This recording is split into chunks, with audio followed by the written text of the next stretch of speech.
You are watching Learn with Rushika. Welcome to my channel. आज हम सीखेंगे table of 12 की ट्रिक.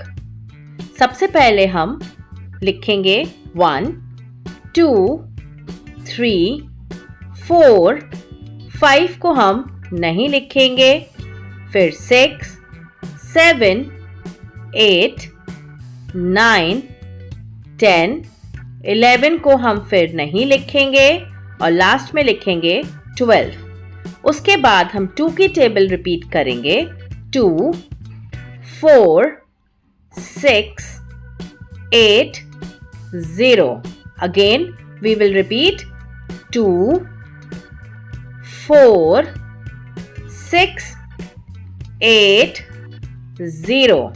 तो 12 की table 12 ones are 12, 12 twos are 24, 12 threes are 36, 12 fours are 48, 12 fives are 60, 12 sixes are 72, 12 sevens are 84, 12 eights are 96, 12 nines are 108, 12 tens are 120. So, kindly like and subscribe my channel. Thank you.